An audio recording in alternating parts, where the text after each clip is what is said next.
আমি সুকান্ত ভট্টাচার্যের লেখা একটি কবিতা আপনার সামনে আবৃত্তি করে শোনাচ্ছি। কবিতার নাম অতি কিশোরের ছড়া। তোমরা আমায় নিন্দে করো, নাও না যতই গালি, আমি কিন্তু মাখছি আমার গালেতে চুনকালি। কোনো কাজটাই পারি না, বলতে পারি ছড়া। পাশের পড়ে পড়ি না ছাই, করি ফেলের পড়া। তেতো ওষুধ গিলি না কো, মিষ্টি এবং টক, খাবার দিকেই যেন আমার চিরকালের শখ। বাবা দাদা সবার কাছে গোয়ার এবং ভালো হয়ে থাকার সঙ্গে লেগেই আছে দ্বন্দ্ব। পড়তে বসে থাকে আমার পথের দিকে চোখ, পথের চেয়ে পথের লোকের দিকেই বেশি ঝোঁক। ভুলের কি আর করি না কো, মধুর জন্য ছুটি, যেখানেই ভিড় সেখানে লাগাই ছুটি।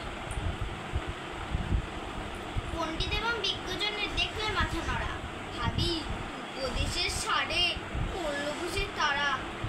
তাই তো ফিরি ভয় ভয়, দেখলে পরে তর্ক, বুঝি কেবল গুমা সেটা নয় গো মধুবর্গ।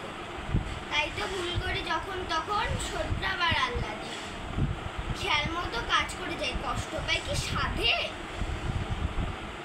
সোজাসুজি যা হয় বুঝি, হায় অদৃষ্ট চক্র, আমার কথা বোঝে না কেউ, পৃথিবীটাই বক্র।